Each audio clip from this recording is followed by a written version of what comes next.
शह शह वर्ष तलू लिखि देइथिले जे 2026 रे युद्ध हब बोली। जो अमेरिका एवं ईरान होउची 60 कोटी लोक खंडे सारा विश्व रे ये विनाश जीवे युद्ध।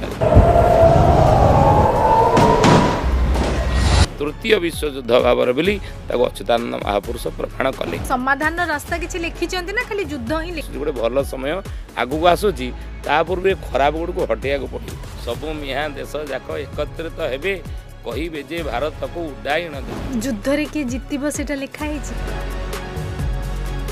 श्रीमंदिर विषय रे मालिका रे कोन लिखिचंती। आगणा जेतबळे बसिबो बड़ देउळ चूळारे सेतबळे कलिजुगर समाप्त।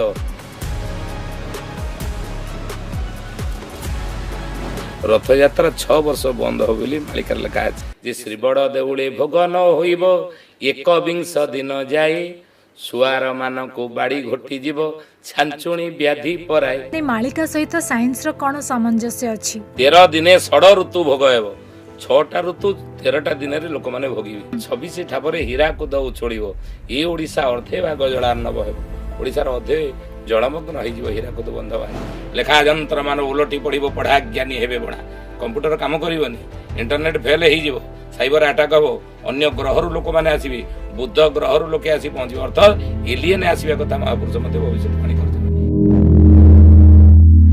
ईरान सहित अमेरिका हो किंतु महापुरुष सावधान करचंती कहले ई जो युद्ध रे अमेरिका राष्ट्र भाई मुळु नाश जीव गर्व रे जड़ुसी सी विश्व श्रेष्ठ हेबो। ये युद्धटा जो धीरे धीरे विश्व युद्धर रूप धारण करिवो सेतबळे अमेरिकाटा धीरे धीरे आपण देखिबे तार अर्थनीति तार सामरिक शक्ति तार आणविक शक्ति धीरे धीरे दुर्बल अवस्था को जीवो। एटा सब लेखा हिची मालिका रे सब जंग लेखा हिची विकास करिवो गले विनाशर आवश्यकता रही से लगिले एही भारत संगे पाकिस्तान टी रंगे महासमर करिवो जानी था तोही महासमर आगु आउ पुणी चीनी सैन तुर्की ईरान टी जान ब्रिटिश जे अमेरिका सर्वे मिले ये धीरे धीरे सब मिले ये जोटा होची ये धीरे धीरे आगु जो तृतीय विश्व युद्ध रूप नब यह देखी रूसिया आसी होइबो ठिया जापानर राग थिबो हिरोशिमा कथा ये कथा देखो सी से लगे जापानर अनुरोधे जर्मान मिसिब भारत पटुआ होई आफ्रिका मिसिब युद्ध रे के जितिबो सेटा लिखा हिची। हां युद्ध रे महापुरुष लिखिचंती पाकिस्तान आसिकी भारत निकट शरण पसिबो खसिबो पत्थर खंड पड़िबो जे तळे कहले बड़ देउळ जे तळे बारंबार पत्थर खसिबार तुमे देखिबा आज ये घटना घटिबा बाकी नै से कि जने फाटिबो देउळ गरभ पड़िबो जे पत्थर जगमोहन रे रहीबे साई मास 13 मास जगमोहन जगन्नाथ महाप्रभु रही देउलर गर्भगृह जो फाटी ये घटना सत होई श्रीमंद को लक्ष्य कर कहले नीलाचल छाड़ी करी जीवु जेते बेले लागिब रत्न चांदुआ अग्नि सेते बेले निशा काळे नीलाचल चोरी हेब बारे मोर रत्न चांदुआरे निया दिने लागिब। अच्युतानंद महापुरुष आउरी मध्य लिखिचंदी बेजनाला फुटी तोर पड़िब भी जोड़ी से जोगे जीव कि प्रभु श्रीक्षेत्र को छाड़ी।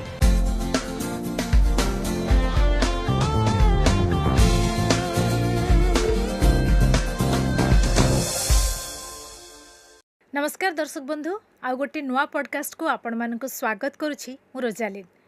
दर्शक बंधु महापुरुष अच्युतानंद दास शह शह वर्ष पूर्वरु लिखिथिले 2026 रे कौन कौन हेब एपरिकी मालिका वचन रे से लिखिथिले जे आज एही परिस्थिति रे बड़ युद्ध हेब आ आपण माने देखुछंती एबे युद्धर परिस्थिति लागी रहिछि तेबे मालिका रे आउ कौन कौन लिखा होइछि आमे जानिबा। आमर आजिर अतिथि होचंती मालिका परिव्राजक प्रमोद कुमार पृष्टि। चलंतु तांको आम शो को स्वागत करिबा। सर नमस्कार वेलकम टू आवर शो।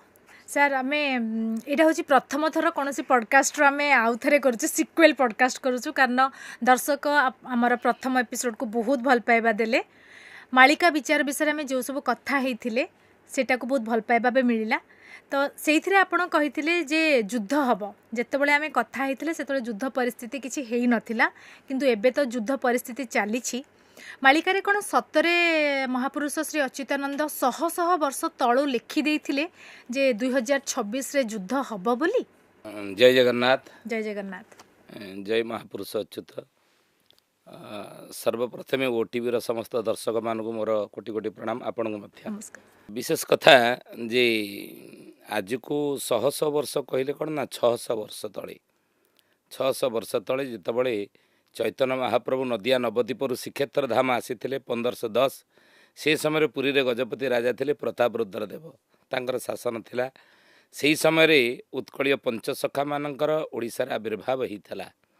ଆଉ ପଞ୍ଚସଖାମାନଙ୍କ ଭିତରେ ମହାପୁରୁଷ ଅଚ୍ୟୁତାନନ୍ଦ ଇଏ ଅନେକ ଭବିଷ୍ୟତବାଣୀ କରି ଆମକୁ ତା ମାଧ୍ୟମରେ ସତର୍କ କରିଛନ୍ତି ଯେ ଆଗକୁ ଏଭଳି ଗୋଟିଏ ସମୟ ଆସୁଛି, ଯେଉଁ ସମୟ ଦେଇ ସାରା ବିଶ୍ୱ ସେ ସମୟ ଦ୍ୱାରା ପ୍ରଭାବିତ ହେବ ଏବଂ ସେ ସମୟରେ ଯେଭଳି ପରିସ୍ଥିତି ଉପୁଜିବ ସେ ପରିସ୍ଥିତିରେ ସମସ୍ତେ ପରିସ୍ଥିତି ଦ୍ୱାରା ପ୍ରଭାବିତ ହେବେ। ବିଶେଷ କରି ଆମେ ଆଲୋଚନା ଗତ ଫୋରକାଷ୍ଟରେ କରିଥିଲେ ଯେ ଏ ସମୟରେ କାହିଁକି ସବୁ ବିତ୍ପାତ ଘଟିବ, ଯୁଦ୍ଧ ଭଳି ଭୟଙ୍କର ପରିସ୍ଥିତି ନା ମୀନ ରାଶିରେ ଶନି ଅଛନ୍ତି, ଏ କଥା ଆମେ ଆଲୋଚନା କରିଥିଲେ।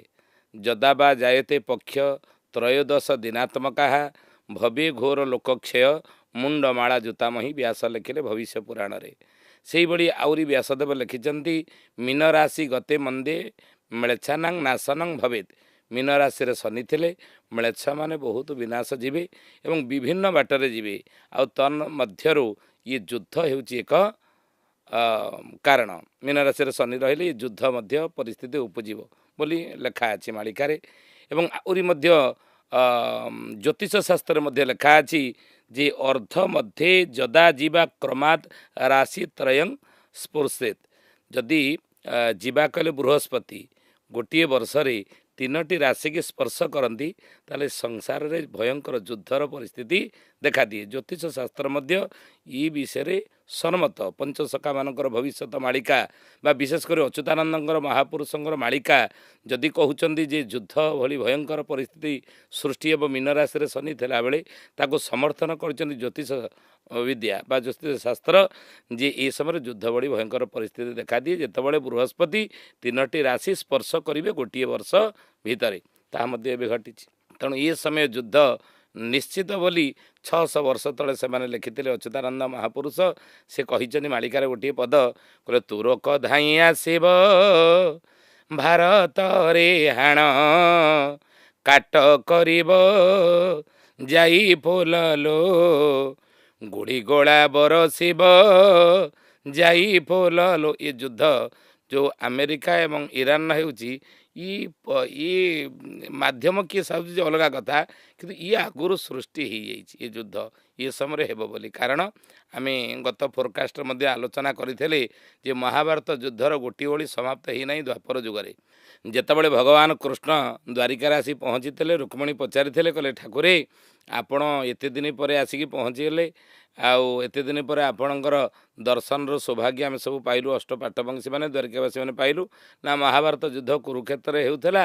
କୁରୁ ପାଣ୍ଡବମାନଙ୍କ ଭିତରେ 18 ଦିନ ଯୁଦ୍ଧର ଯେଉଁ ଘୋଷଣା ହେଇଥିଲା ତାକୁ ଉଦ୍ଘୋଷଣା ମୁଁ କରିଥିଲି। ମୁଁ ହିଁ ଯୁଦ୍ଧର ନିର୍ଣ୍ଣାୟକ ଥିଲି। ଆଉ ସେ ଅର୍ଜୁନ ରଥରେ ମୁଁ ମଧ୍ୟ କୁରୁକ୍ଷେତ୍ରରେ ସାରଥି ସାଜିଥିଲି। ଯୁଦ୍ଧ ସରିନଥିଲା ମୁଁ ଆସିଥାନ୍ତି କେମିତି? ନା ଆଜି ଆପଣ ଆସିଲେ କ'ଣ ଯୁଦ୍ଧ ସରିଗଲା? ନା ନାଇଁ ରୁକ୍ମିଣୀ ଯୁଦ୍ଧ ସରିଲା ନାହିଁ। ନା ଯୁଦ୍ଧ ସରିଲାନି। ଏତେ ବଡ଼ ବଡ଼ ମହାରଥୀମାନେ ଥିଲେ, ଭୀଷ୍ମ ଥିଲେ, ଦ୍ରୋଣ ଥିଲେ, କର୍ଣ୍ଣ ଥିଲେ, ଏମାନେ ସବୁ ଯୁଦ୍ଧରେ ଭାଗ ନେଇଥିଲେ ନା। ଆଉ ଯୁଦ୍ଧ କେମିତି 18 ଦିନର ମହାଭାରତ ଯୁଦ୍ଧ ସାରିଲେନି?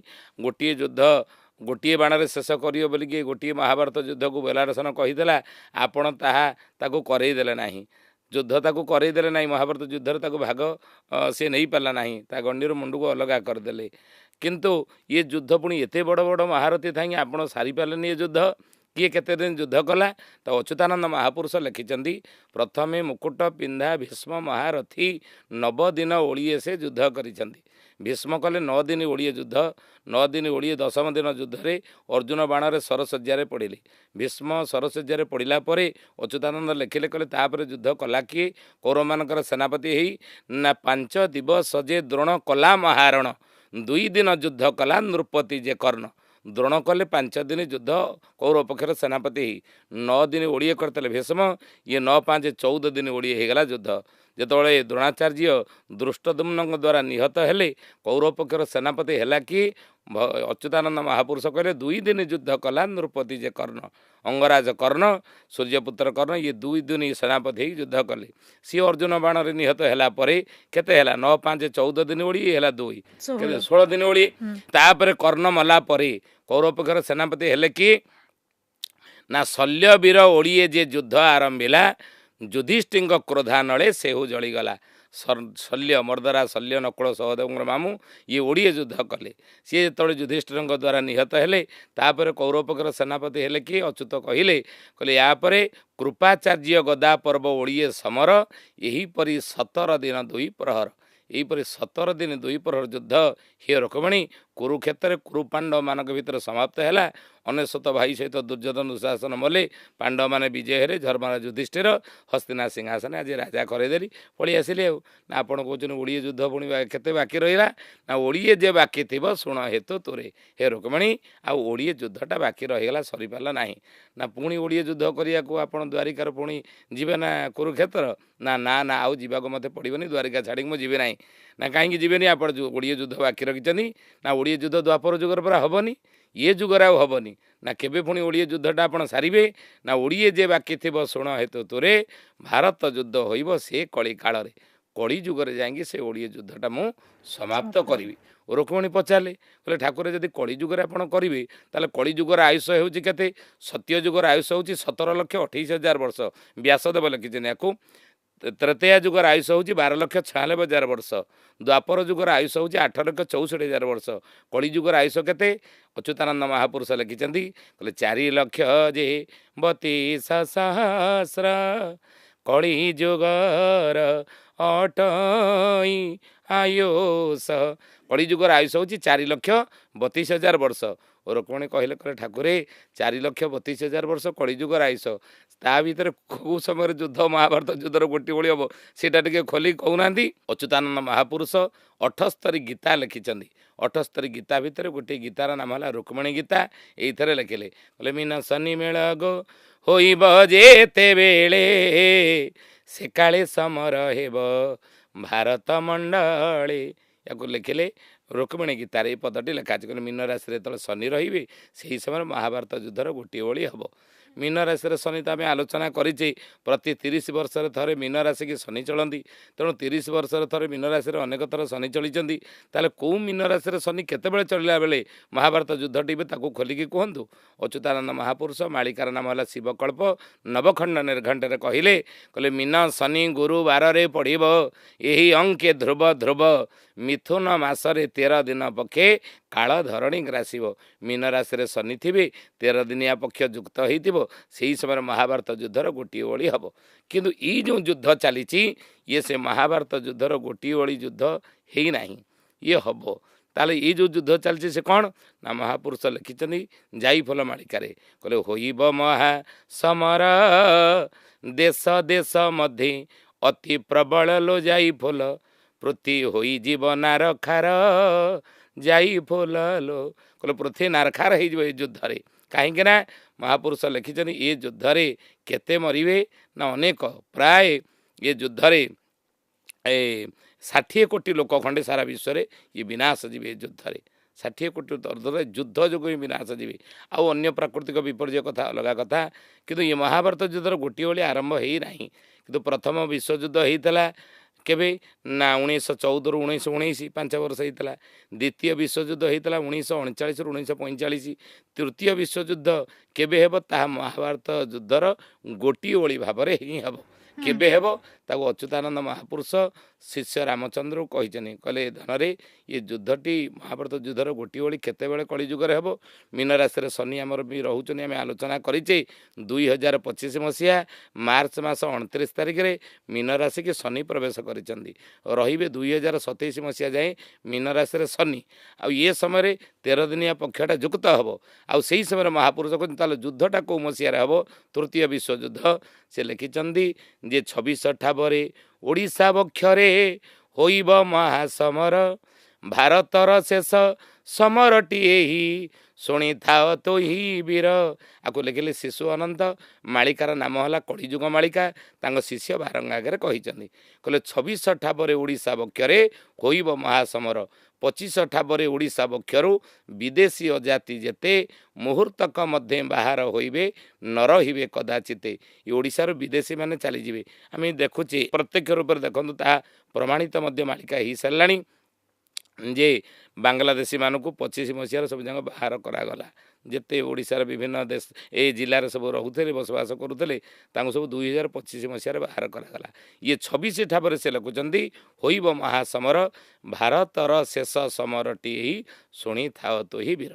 ତେଣୁ ଇଏ ଭାରତ ଯୁଦ୍ଧର ଯେଉଁ ଗୋଟିଏ ଓଳି, ତା 26 ମସିହାରେ ହିଁ ହେବ ତୃତୀୟ ବିଶ୍ୱଯୁଦ୍ଧ ଭାବରେ ବୋଲି ତାକୁ ଅଚ୍ୟୁତାନନ୍ଦ ମହାପୁରୁଷ ପ୍ରମାଣ କଲେ। ମାନେ ମହାଭାରତର ଯୋଉ ଗୋଟେ ଓଳିଏ ଯୁଦ୍ଧଟା ବାକି ଅଛି ସେଇଟା ଏଇଠୁ ହିଁ ହବ, ଭାରତରେ ହବ, ଓଡ଼ିଶାରୁ ଆରମ୍ଭ ହବ। ପ୍ରଥମେ ଦେଶ ଦେଶ ଭିତରେ ଯୁଦ୍ଧ ଲାଗି ରହିବ। ଏ ଯେଉଁ ଦେଶ ଦେଶ ଭିତରେ ଯୁଦ୍ଧ ଚାଲୁଛି, ଇରାନ ସହିତ ଆମେରିକା ହଉ, କିନ୍ତୁ ମହାପୁରୁଷ ସାବଧାନ କରିଛନ୍ତି, କହିଲେ ଏଇ ଯେଉଁ ଯୁଦ୍ଧରେ ଆମେରିକା ରାଷ୍ଟ୍ର ଭାଇ ମୂଳୁ ନାଶ ଯିବ, ଗର୍ବରେ ଜଳୁଛି ସିଏ ବିଶ୍ୱଶ୍ରେଷ୍ଠ ହେବ। ଆକୁ କେଉଁ ମହାପୁରୁଷ ଲେଖିଲେ? ନା ମହାପୁରୁଷ ଅର୍ଖିତ ଦାସ।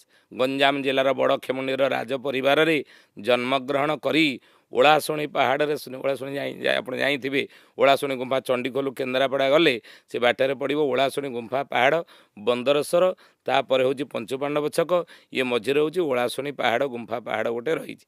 ସେ ପାହାଡ଼ ଉପରେ ଶୂନ୍ୟ ସମାଧି ନେଇଥିଲେ ବ୍ରହ୍ମ ଅବଧୂତାଚାରୀ ମହାପୁରୁଷ ଅର୍ଖିତ ଦାସ। ତାଙ୍କ ମାଳିକାର ନାମ ହେଲା ମହାଗୁପ୍ତ ପଦ୍ମକଳ୍ପ। ସେ ଏଇଥିରେ ଲେଖିଲେ, ଆମେରିକା ରାଷ୍ଟ୍ର ଭାଇ ମୂଳୁ ନାଶ ଯିବ। ଏଇ ଯେଉଁ ଯୁଦ୍ଧ ଚାଲିଛି ଇରାନ ସହିତ ଆମେରିକାର, ସେ ଲେଖିଛନ୍ତି ଇଏ ଯେତେବେଳେ ତୃତୀୟ ବିଶ୍ୱଯୁଦ୍ଧର ରୂପ ଧାରଣ କରିବ, ସେତେବେଳେ ଆମେରିକାଟା ରହିବ ନାହିଁ। ଆମେରିକା ମୂଳୁ ନାଶ ଯିବ, ଗର୍ବରେ ଜଳୁଛି ସିଏ ବିଶ୍ୱଶ୍ରେଷ୍ଠ ହେବ। ଏ ଯେଉଁ ଯୁଦ୍ଧ ସିଏ କାହିଁ କରୁଛି? ନା ବିଶ୍ୱରେ ଶ୍ରେଷ୍ଠ ହେବା ପାଇଁ, ସବୁ ଉପରେ ତା'ର ଅଧିକାର ରହିବ। ତେଲ ଉପରେ ହେଉ ବା ଆଉ କେଉଁଠି ଅର୍ଥନୀତିରେ ହେଉ, ସବୁ କ୍ଷେତ୍ରରେ ସିଏ ବିଶ୍ୱରେ ଶ୍ରେଷ୍ଠ ହେବ। କିନ୍ତୁ ମହାପୁରୁଷ ଅର୍ଖିତ ଦାସ ଲେଖିଦେଇଛନ୍ତି, କାହାରି ଗରବ ସହି ନ ପାରନ୍ତି ଧାତା, ତେଣୁ କରି ଉଡ଼ାଇବେ ତାହାର ଯେ ମଥା। ଆମେରିକାର ମଥା ଯେଉଁଟା, ସେଟାକୁ ସେ ଉଡ଼େଇ ଦେବେ ବୋଲି ମହାପୁରୁଷ ଅର୍ଖିତ ଦାସ ତାଙ୍କ ମହାଗୁପ୍ତ ପଦ୍ମକଳ୍ପରେ ଲେଖିଲେ। ତେଣୁ ଏ ଯୁଦ୍ଧରେ ଆମେରିକା ଜିତିବ ନାହିଁ। ଇଏ ଯୁଦ୍ଧଟା ଯେତେବେଳେ ଧୀରେ ଧୀରେ ବିଶ୍ୱଯୁଦ୍ଧର ରୂପ ଧାରଣ କରିବ, ସେତେବେଳେ ଆମେରିକାଟା ଧୀରେ ଧୀରେ ଆପଣ ଦେଖିବେ ତା'ର ଅର୍ଥନୀତି, ତା'ର ସାମରିକ ଶକ୍ତି, ତା'ର ଆଣବିକ ଶକ୍ତି ଧୀରେ ଧୀରେ ଦୁର୍ବଳ ଅବସ୍ଥାକୁ ଯିବ। ଏଇଟା ସବୁ ଲେଖା ହେଇଛି ମାଳିକାରେ, ସବୁ ଯାକ ଲେଖା ହେଇଛି। ମାନେ ଯୁଦ୍ଧ କଥା ଖାଲି ଲେଖା ହେଇଛି, ମାନେ ସବୁର ଖାଲି ସମସ୍ୟା ଲେଖା ହେଇଛି, ତାର ସମାଧାନ କିଛି ଲେଖା ହେଇଛି। ମାନେ ଯେତେବେଳେ ଯୁଦ୍ଧ ହବ, ଯୁଦ୍ଧକୁ ଅଟକାଇ ପାରିବା ପାଇଁ ବି କିଛି ଥାନ୍ତେ। ମାନେ କାରଣ ଯେତେବେଳେ ଯୁଦ୍ଧ ଗୋଟେ ହୁଏ, ବହୁତ ଧନ ଜୀବନ ନଷ୍ଟ ହୁଏ। ଯଦି ମାନେ ସେ ବିଷୟରେ ଜାଣିଛେ, ଆମେ ଯଦି ଲୋକଙ୍କୁ ଆୱାର କରିବା, ତାହେଲେ ସେଟା ହବ ନା ହବନି? ମାନେ ସମାଧାନର ରାସ୍ତା କିଛି ଲେଖିଛନ୍ତି ନା ଖାଲି ଯୁଦ୍ଧ ହିଁ ଲେଖିଛନ୍ତି? ଶୁଣନ୍ତୁ, ତ୍ରେତୟା ଯୁଗରେ ଯେତେବେଳେ ରାମ ରାବଣ ଯୁଦ୍ଧ ହେବାକୁ ବସିଲା, ଯେତେବେଳେ ମନ୍ଦୋଦରୀ ହେଉଛନ୍ତି ପଞ୍ଚ ମହାସତୀ ଭିତରେ ମନ୍ଦୋଦରୀ ହେଉଛନ୍ତି ଅନ୍ୟତମ, ଅହଲ୍ୟା, ଦ୍ରୌପଦୀ, ଧାରା, କୁନ୍ତୀ, ମନ୍ଦୋଦରୀ ତଥା ପଞ୍ଚକନ୍ୟା ସ୍ମରେ ନିତ୍ୟ ମହାପାତକ ନାଶନମ୍। ଏ 5 ଜଣ କନ୍ୟାଙ୍କ ନାଁ ସ୍ମରଣ କରିବା ମାତ୍ରେ ମହାମହାପାପ ନାଶ ହୋଇଯାଏ, ଶାସ୍ତ୍ର କହିଲେ। ତେଣୁ ମନ୍ଦୋଦରୀ ତନ୍ମଧ୍ୟରେ ହେଉଛନ୍ତି ଅନ୍ୟତମ। ସିଏ ରାବଣକୁ ବୁଝେଇଲେ, କହିଲେ ଦେଖ, ତୁମେ ଯେଉଁ ଯୁଦ୍ଧ କରୁଛ ସେ ସ୍ୱୟଂ ବିଷ୍ଣୁ କଳାରେ ଜନ୍ମ, ସ୍ୱୟଂ ରଘୁବୀର ରାମଚନ୍ଦ୍ର। ତୁମେ ଯୁଦ୍ଧ କଲେ ପରାସ୍ତ ହେବ, ମରିବ ତୁମେ। ରାବଣ ବୁଝିଲା, ଯୁଦ୍ଧ ହେଲା ନା ନାହିଁ। ତେଣୁ ଯେତେ ରାବଣକୁ ବୁଝେଇଛି, କିଏ ବିଭୀଷଣ ବୁଝେଇଛି, ମନ୍ଦୋଦରୀ ବୁଝେଇଛି, କେତେ ତାର ମନ୍ତ୍ରୀ ପାତର ମନ୍ତ୍ରୀମାନେ ବୁଝେଇଛନ୍ତି, କୁମ୍ଭକର୍ଣ୍ଣ ବୁଝେଇଛି, ତଥାପି ମରିଲା ବରଂ, କିନ୍ତୁ ଯୁଦ୍ଧ ବନ୍ଦ କଲା ନାହିଁ। ଇଏ ଗଲା ତ୍ରେତୟା ଯୁଗ କଥା।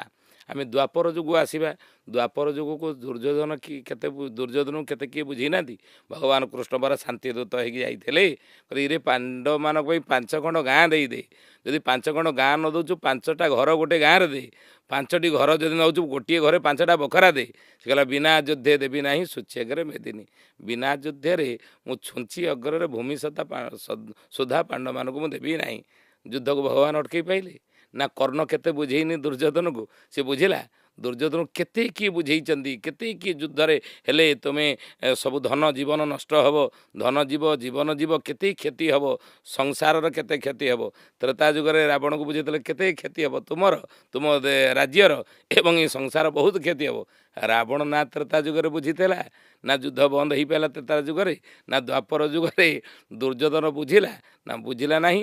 युद्ध मध्य हैला बुझिले कि तेणु दुई जन महापुरुष लिखिछन्ती ये युद्ध आगुरु विधि निर्दिष्ट ये युद्ध हबार अच्छी भगवान से द्वापर जुगर कही ये विधि निर्दिष्ट युद्ध हम कहीं गोटे भल समय आसापी हेले विकास करने गले विनाशर आवश्यकता रही अच्युतानंद महापुरुष से कहले कहले सृष्टि कहीं थाब होता ये सृष्टि जदि विनाश न होता ताले गढ़ी न भांगिले सृष्टि कहीं ठाब होता तेणु करी नाश कले करम करता तेणु गोटे भल समय आसिया हेले पुराणा को हटिया पड़ो गोटे नुआ विशाल भल भव्य घर तैयारी करे आपण पुराणा घर खंडे करछन्ती केते ता पिछा पैसा भी खर्च करछन्ती ताकू परिश्रम मध्य होईची समय मध्य लागिची आउ अर्थ मध्य खर्च होईची किंतु जेतेबेले आपण गोटे भव्य मंदिर तैयारी करिवे भव्य घर खंडे तैयारी करिवे से पुराणा घर को भांगिबे ना आउ तेणु भगवान से काम बर्तमान करिया जाउछन्ती हारिदास महापुरुष लिखिछन्ती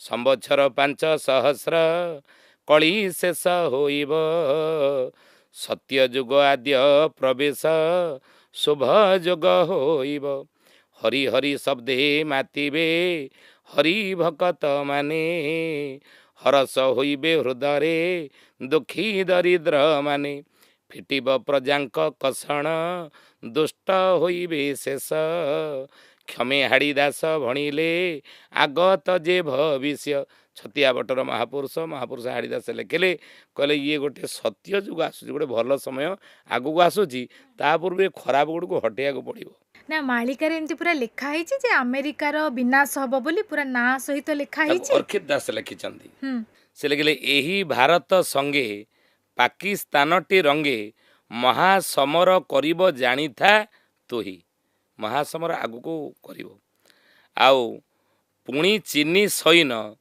तुर्की ईरान टी जान ब्रिटिश जे अमेरिका सर्वे मिलेण ये धीरे धीरे सब मिले ये जोटा होची ये धीरे धीरे आगु जो तृतीय विश्वयुद्ध रूप नब पाकिस्तान को बड़ अस्त्र शस्त्र टी आबर जोगाइन देवे युद्ध लागिब घोर ये धीरे धीरे आउरी आगु विराट आकार धारण करिब यह देखी रुषिया आसी होइब ठिया भारत समर क्षेत्र से एकुटिया आमर मित्र राष्ट्र होची रूस भारत पटर रूस रहिबो 6टी देश भारत पटर रहिबो ए 7टा देश भारत सपक्ष रहिबे ताको अर्खित दास लिखिले सबु इस्लाम कंट्री गुड़िक एकत्र हेबे सबु मिहा देश जाक एकत्रित हेबे कहिबे जे भारत को उड्डायन देबे ये पदटी लिखाई महागुप्त पद्मकल्परे माने सबु मुस्लिम कंट्री एका संगे 13टा मुस्लिम कंट्री सब एकाठी हेबे समय धीरे धीरे तले एकाठी कि भारत को माने भारत सह युद्ध करबा पई भारत सहित युद्ध करिया भी प्रस्तुत हे जी मालिकारे लिखा है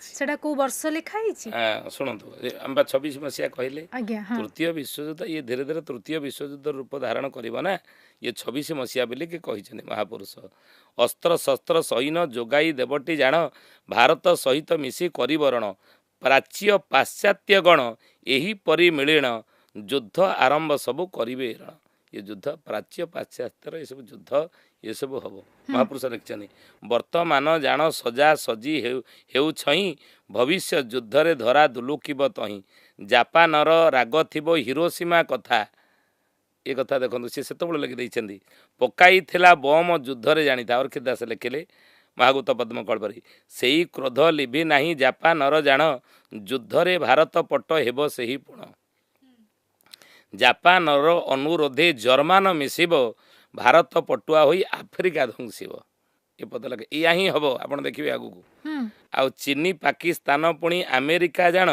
रुषिया भारत पुणी जर्मान जापान ये सब देखु आंक पटे किए रहिले पटे किए रहिले इराक जे समर्थन देव पाकिस्तान भारत सपक्ष हेबे महाशक्ति जान महापुरुष लिखिले हाँ तेणु ये महामसी केतबेले बसी आम जो आलोचना करुले जे 26 अंकरे ओडिशा बक्षरे लागिब महासमर भारतर शेष समरटी ही जानी थाओ तोही वीर एमंत कालरे कहूची बाबूरे बुझी जीव लीला भले ये भारत परे चीना देव धाड़ी निश्चय जबन तुली एना आक्रमण मध्य ये समय जो देश देश युद्ध चली ईरान सहित अमेरिका ये चाइना मरणी आक्रमण करदे भारत उपर हाँ ये 26 मसीह से लिखिछनि ताको मध्य सिख गुरु गुरु गोविंद सिंह तांकर सौखिनी नाम ग्रंथ रे लिखिले सिंहकर जी 10म गुरु गुरु गोविंद सिंह सी सौखिनी नामक धर्म ग्रंथ लिखिछन्ती चढ़ावे 98 परत जाए सब रंग धरती की कोने कोने में भारी होंगे जंग। ई समय धरतीर कोणे कोणे युद्ध सबू हम लेखा अच्छे। तेणु ये युद्ध विधि निर्दिष्ट तृतीय विश्वयुद्ध भाव सारा विश्व दी भाग हम आ दी भाग हो तृतीय विश्वयुद्धर रूप धारण कर ये हूँ द्वापर जुगर महाभारत युद्धर गोटे ओड़ी बोली अच्युतानंद महापुरुष बा पंचसखा माने तांकर शिष्य प्रशिष्य निकट में कहीदे। युद्ध रे किए जितबो सेटा लिखा है। हाँ युद्धरे महापुरुष लिखिं जे भारत जे भगवानंकर जन्मस्थान अनिष्ट घटिले पुणी नुआ हेबे जन्म ये युद्धरे भारत ही जितब। हाँ लेखा अच्छी संपूर्ण भारत ही युद्धरे जितब किंतु शेष पाकिस्तान आसिकी भारत निकट शरण पशिब सबु देश को भारत ही कंट्रोल कर ये युद्धर जो समाप्त हम से समय भारत चक्रवर्ती राजा भारत जड़े हेबे अच्युतानंद महापुरुष ताको लिखिं बलदेव राजा हेबे चक्रवर्ती भूपति परे चक्रवर्ती हेबे केही विवादी जड़े नथिबे आलोचना करिछि। तेणु बलदेव राजा हेबे आगु इलेक्शन हेनी 29 जो इलेक्शन हवा कथा हम ना से बलदेव राजा हेबे सारा विश्व रे शांति प्रतिष्ठा केमिति हम तापे से प्रयास करेंगे। एबे जो 29 रे हबो इलेक्शन सेथरे केही से कहउछनी नाही इलेक्शन हबन बोले अच्युतानंद मालिकार लिखिछन्ती। हां बलदेव राजा हेबे सत्य धर्मे पृथ्वी सेहु पालिबे जे केही विवादी जणे नथिबे जणे जदि शासक दल हुंती आउ जणे हुंती तांकर विरोधी दल किंतु विरोधी दल रे रहिया पई हेले किछि गोटे संख्या दरकार एतिकी संख्यक हेले जणे विरोधी दल रे हेई परिबे किंतु महापुरुष अच्युत लिखिले विरोधी दल रे सेतिकी संख्यक आउ रहिबे नाही जे विरोधी दल हवा पई शासक दल तेणु किंतु इलेक्शन हेनी ये राजतंत्र आसो माने मालिकारे लेखा है 29 रे जे रूल करिवो माने तांकर के विरोधी नथिबे सी हेबे माने निर्द्वंद रे निर्वाचित हेबे। भूपति कहले भू कहले पृथ्वीर आर पति राजा हेबे कि भूपति पर चक्रवर्ती हेबो चक्रवर्ती राजा काहा कहंती पूर्व काल रे जेतेबेले चक्रवर्ती राजा किए हवाई चाहूले सी सेतेबेले कौन करुले ना अश्वमेध यज्ञ करते अश्व को छाड़ दौले जो देश गुड़िक अच्छा सी अश्व को जदि जोर जबरदस्त अटकैले ये सहित युद्ध करते परास्त करते जब हारी जाते अधीनता स्वीकार करते तेणु चक्रवर्ती राजा सी जार अधीनता सबू राज्यर राजा माने स्वीकार करती राज्य राजा जार अधीन परिचालित सी होचने चक्रवर्ती राजा। तेणु भारत में जी आग को मुख्य हे 29 रे सी बलदेवंकर पावर शक्ति तांक भितर रहिबो स्वयं बलदेव कारण कलिजुगर बलदेव ही राजा हेबे बोली मालिकार अच्युतानंद लिखिं बलदेव राजा हेबे कान्हू परिचार बसिब सुधर्मा सभा जाजनगर ठार सुधर्मा सभा हूँ देवता मानकर सभा को सुधर्मा सभा कहती जेहेतु गोटे भल समय आसूची देवसंपन्न आत्मा माने से सभा करेंगे मनीष भितर प्रवेश करी भल गुण प्रवेश कर भल लोक मैंने गोटे सभा करेंगे धर्म किमिति स्थापना हेबो समस्ते किमिति विश्व शांति प्रतिष्ठा हेबो ये सब गोटे सभा हेबो सेतबेले बलदेव राजा होइथिबे आ कोडी राजा होइथिबे अच्युतानंद महापुरुष मालिकार लिखिले बलदेव राजा हेबे दिल्ली सिंहासने बीणा बाई नारद जे नाचिबे छामुरे कहले बलदेव ही कलिजुगरे राजा हेबे भगवान सबु जुगरे राजा सत्य जुगरे स्वयं शेष नरसिंह राजा थिले भगवान विष्णु कलारे जन्म तृतीया जुगरे अयोध्या दशरथ घरे प्रभु राम राजा होते विष्णु कलारे भगवान विष्णु राजा द्वापर जुगरे द्वारिकार कृष्ण राजा होते कि सबु जुगरे 3 जुगरे प्रभु राजा होती कड़ी जुगरे प्रभु राजा हेबे नाही बोली अच्युतानंद मालिकार लिखिं। एबर युद्ध परिस्थिति रे भारतर कौन स्थिति रहिबो भारत वर्तमान देखो धीरे धीरे धीरे धीरे भारत न्यूट्राल रही आप भावुं कि किए न्यूट्राल अच्छा ना ना ये रुषिया चुप हो बसी ना चाइना चुप हो अच्छी ये युद्ध रे प्रत्यक्षर नहले भी अच्युतानंद महापुरुष कहते ये जो युद्धटा तृतीय विश्वयुद्ध आड़ को मुहाइबे सबु देश माने परोक्षरे सबु देश माने परोक्षरे अस्त्र शस्त्र समस्त जोगाउछंती ईरान को किए जोगाउछंती कि अमेरिका सपक्षर किए अच्छा तेणु परोक्षरे समर्थन दौरान आउ आपण भावतु नहीं जे ये दी जन देशर केवल युद्ध चलती आउ सब मैंने आम चुप हो अच्छा आम भारत मध्य समर्थन करुच्ची परोक्षरे ताको आम जापर ना सेटा भी लिखा है। हाँ सी काहाकू आम भारत परोक्षरे माने साहाଯ୍य करूची अमेरिका को तो समर्थन देव ना भारत लिखा है मालिकारे अमेरिका को समर्थन देव ना चाइना अमेरिका एम सब भारत सपक्ष नुहति जो युद्ध हम से जो 13टा मुसलमान कंट्री पर 13टा मुस्लिम शासन जो सब चलती मुसलमान कंट्री थे से ही एकाठी हो आ तेणु भारत पक्षर रे 7टी देश लेखा आम आलोचना कले पढ़िले किए क्यों देश गुड़िक क्या सपक्ष रे माने अर्खित दास मालिकार नाम महागुप्त पद्मकल्पर लिखिं ये हूँ युद्धर किंतु आपर जो युद्धर 27 मसीहा पर कि ये युद्ध जो चलो ये ओडिशा पर मध्य तार प्रभाव रहिबो महापुरुष प्रभाव? हाँ प्रभाव रहिबो से लिखिं बा ओडिशा रे जो शिष्य रामचंद्र पचारे कले गुरुदेव आमे तो ओडिशावासी ओडिशा रे रहूचे आपण कहउचंदी जे प्राच्य पाश्चात्य युद्ध चलिबो आमर ये हूँ पूर्व पट तेणु ये एठार कौन युद्धर प्रभाव पड़ो से लिखिं अच्युतानंद महापुरुष ओडिशा रे एकड़ी जुगरे महाभारतटी ओडिशा भूई प्रमाण उत्कलरु सब उत्पत्ति होइबो ठिके ठिके राम शुण ओडिशार ही उत्पन्न हम तृतीय विश्वयुद्ध जहाँकि महाभारत युद्धर गोटे ओड़ी ओडिसा रो क्यों जगह रु हबो हाँ ओडिशार से लिखिले मालिकार नाम जाई फूल मालिकार अच्युतान लिखिले ओडिशार युद्ध स्थान कटकर चौद्वारटी जाणलो जाई फूल अरकत बहिब धार जाई फूल लो आगु जहाँ लिखा अच्छी मुझे पढ़ुची अच्युतानंद महापुरुष जहाँ ठिकणा कर सत्य युद्ध निश्चित हम ओडिशार युद्ध स्थान कटकर चौद्वारटी जान चौद्वार ना आज जो चौद्वार अच्छी आगुरी ता ना चौद्वार नाला विराट कटक थिला मन पकातु द्वापर जुग जितेबले द्वापर जुगरे कपट पोषा खेल पांडव मैंने हारि सारा 12 वर्ष वनवास जाते 12 वर्ष वनवास पर गोटे वर्ष अज्ञातवास करते कौटी विराट नगरटा बर्तमान ता कौटी ना हूँ चौद्वार से विराट कटक गोटे वर्ष अज्ञातवास करते युधिष्ठिर कंक भीम होते रोसैया अर्जुन बुरहनणा नकुल सहदेव घोड़ा जगुआल एवं ये गोरुशाल जगुआल थे द्रौपदी होते महाराणी अंग सेविका शैलेन्द्र ना था तेणु गोटे वर्ष अज्ञातवास से करते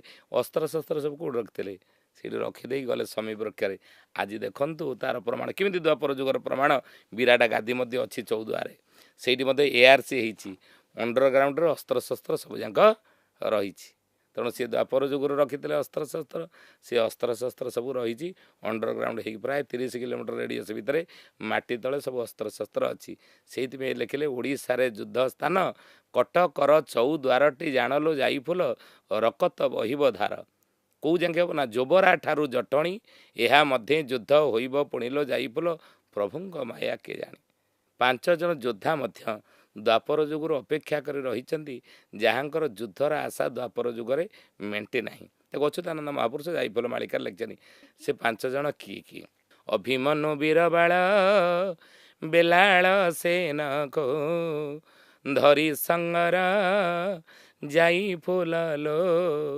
वीर करिब महा समर जाई फूललो कपट सप्तरथी माने चक्र विहर कपटे जो अभिमन्यु को मारिले से अभिमन्युर आशा था महाभारत युद्ध को सारिक मर बुझे कि तेणु सी आगुरी चलीगला तेणु तार युद्धर आशा मेंटे ना से आशा करके अपेक्षा कर रही सी अभिमन्यु जन्म हो आत्मा नैनंग छिन्दन्ति शस्त्राणी नैनंग दहति पावक न चेन केदयंताप न शोषयति मारुत गीतार भगवान कहले अर्जुन रे आत्मा आमर शरीर बरंग पुराणा पोशाक छाड़ी नुआ पोशाक जमी आम पिंधुचे से भाई आत्मा पुराणा सर छाड़ी नुआ सर धारण कर से अभिमन्यु पुणी जन्म होती गोटे अणी महाभारत युद्ध तार आशा मेटेब आउ किए बेलाल सन भीमर पुओ हूँ घटोत्कच तार पुओ हूँ बेलाल सन से मध्य आशा बांधी महाभारत युद्ध युद्ध टी कर आशा मेटी ना सी जन्म हो महाभारत युद्ध गोटे ओडी युद्ध कर आउ किए रही 3 जन ना एकलव्य घटोत्कच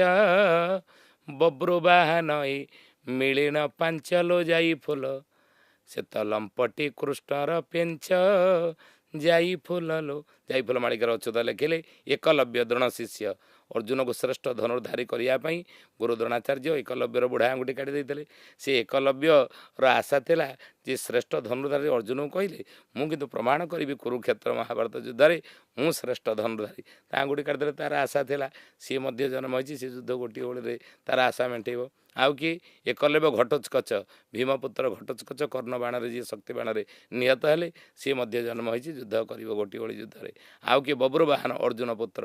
ତେଣୁ ଏଇ ପାଞ୍ଚ ବୀର ଜନମୀ ଅଛନ୍ତି ଉତ୍କଳପୁର लो ଯାଇ ଫୁଲ ଦିନେ କରିବେ ମହାସମର। ମାନେ ସେମାନେ ଓଡ଼ିଶାରେ ଜନ୍ମ ହେଇଛନ୍ତି। ମାଳିକାରେ ଲେଖା ହେଇଛି 2026 ବେଳକୁ ସେମାନେ ହେଇଯାଇଥିବେ। ଏମାନେ ସବୁ ଯୁଦ୍ଧ କରିବେ ଏଇସବୁ ମହାଭାରତ ଯୁଦ୍ଧ। କିଏ ବି ଅଛି କେଉଁ ମତେ ତାହା ଆମେ ଜାଣିବା କେମତେ। ସେଇଟା ଲେଖା ହେଇନଥିବ କୋଉ ବଂଶଧର ହେଇଥିବେ କଣ ହେଇଥିବେ ସେ ବିଷୟରେ ଲେଖା ହେଇନି। କିନ୍ତୁ ଲେଖା ହେଇଛି ମାନେ ସବୁ ଜନ୍ମ ହେଇକି ଥିବେ। କିନ୍ତୁ ମହାଭାରତ ଯୁଦ୍ଧ ଯଦି ଗୋଟିଏ ଓଳି ବାକି ରହିଛି ସେ ଓଡ଼ିଆ ଯୁଦ୍ଧରେ ପୁଣି ସେନାପତି କିଏ ହବ? ଗୋଟିଏ ଓଳି ଯୁଦ୍ଧରେ ସେନାପତି ନିହାତି ଦରକାର।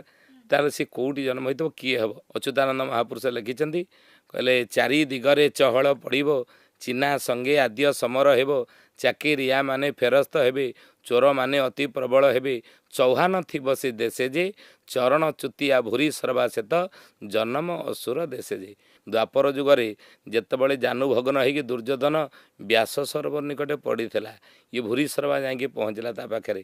ଭୁରି ସର୍ବା କହିଲା କି ହୋ ତମେ ତ କହୁଥିଲ ତମର ଗଦାର ଭାର ହେଉଛି କେତେ ନା 72 ଭାର ଭୀମର ହେଉଛନ୍ତି କେତେ 52 ଭାର ଦୁଃଶାସନର ହେଉଛି 56 ଭାର 72 ଭାର ଗଦାର ପ୍ରହାର ତମେ ପାଣ୍ଡବମାନଙ୍କୁ ମାରିଦେବ ଏକୁଟିଆ ଆଉ ତମେ କ'ଣ ଏମିତି ଜାନୁଭଗ୍ନ ହେଇ ପଡ଼ିଛ।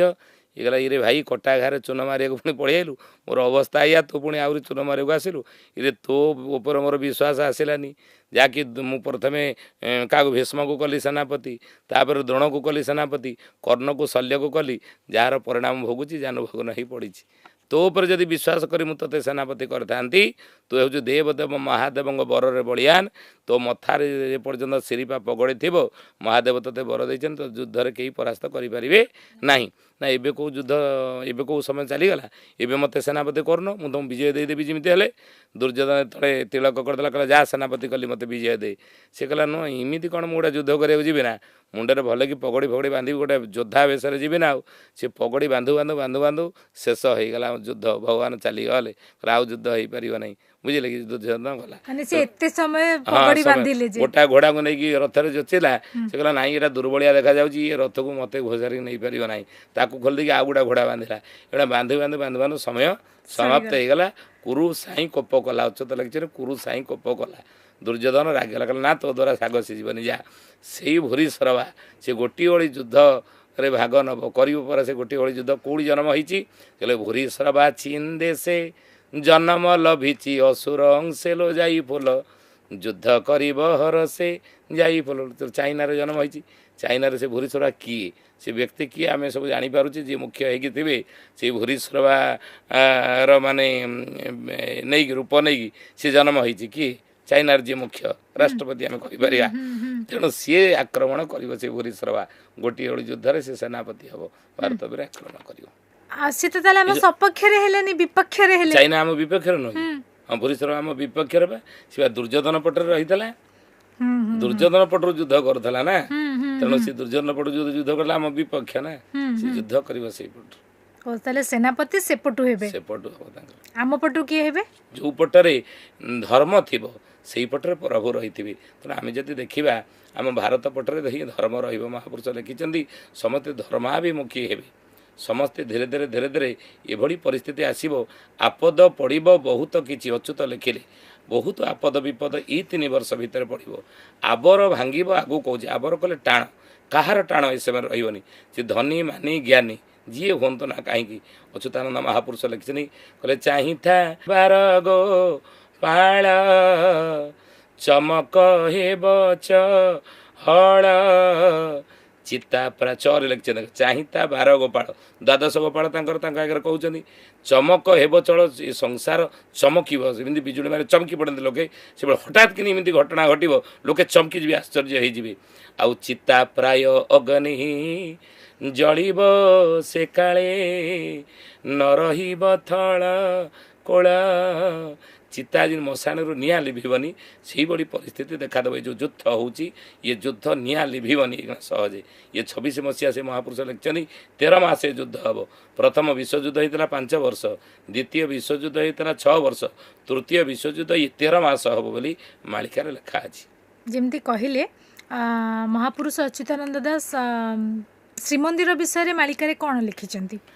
ହଁ ଇଏ ହେଉଛି ସବୁଠାରୁ ଗୋଟେ ବଡ଼ କଥା କାରଣ ପଞ୍ଚସଖା ମାନେ ଜଗନ୍ନାଥଙ୍କର ଅଂଶ ସମ୍ଭୂତ ବୋଲି ନିଜେ ନିଜ ଗ୍ରନ୍ଥରେ ସେ ଲେଖିଛନ୍ତି। अच्युतानंद महापुरुष लिखिं आम सबू महाप्रभुंर अंगरु जात ताको लिखिं महापुरुष शिशु अनंत शिष्य बारंग आगे कहले अच्युत बोलीण कली जुगे नाम सुदाम सखा अटंती श्री अंगरु जात कटिरु भकत सुणंग बारंग चेती मुखु यशवंत प्रभुंर मुखरु जशवंत दास जन्म मुखु जशवंत हृदु आमे जात हृदय शिशु अनंत कहते मु जन्म बक्षमूलु बलराम बक्षमूलु बलराम दास प्रभुंर जन्म राधांग हास्यरु जगन्नाथ दास बारंग हेतुरे घेन माँ राधाराणी हसरु कि अति बड़ी जगन्नाथ दास ये हूँ नारी अंगी ये हूँ राधा अंगी ये नारी तांकर शरीर नारी रूप से मत दर्शन प्रताप रुद्रदेव को करते राज दरबार बुझे कि तेणु सी हूँ राधांग हास्यर राधांग अंगरु अच्युतानंद महापुरुष प्रभुंर दिव्य कटी देशर जन्म तेणु महाप्रभुंर अंश सम्भूत मान अंग सम्भूत अंगरु जात तेणु सी जगन्नाथ महाप्रभु कहते जे अच्युतानंद महापुरुष कहले रखिले रख जगन्नाथ आउ नाही रखंता तुम्भे न रखिले भासिली शुणी हुआ चिंता कहले हे महाप्रभु आपण जदि रक्षा करेंगे विश्व को आपण रक्षा करेंगे ना ये संसार को आउ रक्षा करें ना किंतु जुगर परिसमाप्ति गोटे कलिजुगर समाप्त गोटे खराब जिनसर समाप्त गोटे खराब तत्वर समाप्त गोटे दुर्गुणर समाप्त गोटे अत्याचार समाप्त गोटे पापर अधर्मर समाप्त समयटा केतेबेले बोली ताकू महापुरुष श्रीमंदिर को लक्ष्य करी सूचना देते श्रीमंदिर में बड़ देउल उपर कारण आम छोटिया गाँटार जब उदाहरण देवा ताकू समस्ते विश्वास करेंगे तेणु बड़ देउल को जदि आम गोटे संकेत रूप में नवा सेठी कौन कौन घटना घटिले आम जाना जे गोटे खराब समय चली जाई गोटे भल समय आड़ को संसार मुहाऊँची बोली ता बड़ देउल को लक्ष्य कर किसी सूचना देले लोके विश्वास करेंगे सी लिखिं बसी बजे गुध्र पक्षी तो देउल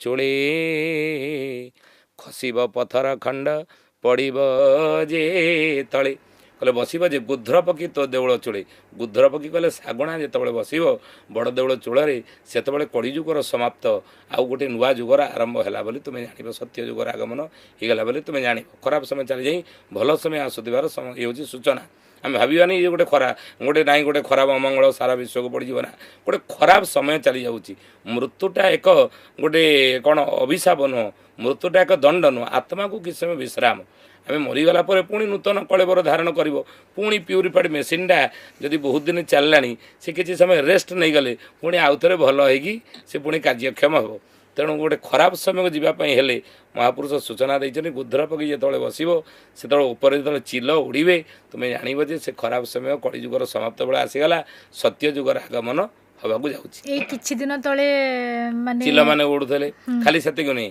खसिब पथर खंड पड़ब जे तले कहले बड़ देउल जो बारंबार पथर खसबार तुम्हें देखा आज ये घटना घटवा बाकी ना बड़ देउल पथर बारंबार बारंबार खसुची खसुनी कि बारंबार लिखिं खसिले अँला बेड़ारू हेब ए कली हत आपण श्रीमंदिर भितर को चलीजे महालक्ष्मी मंदिर डाहाण पटे देखिए गोटे बड़ पथर पड़ी चून मराई चिन्ह दिए मुझे जो जाए मुंडिया मारिदेकी आसे कहीं मालिकार यही पथर कथा लिखा जाइए से लिखिं फाटिब देउल गरभ पड़ब जे पथर जगमोहन रे रहिबे साई मासार्ध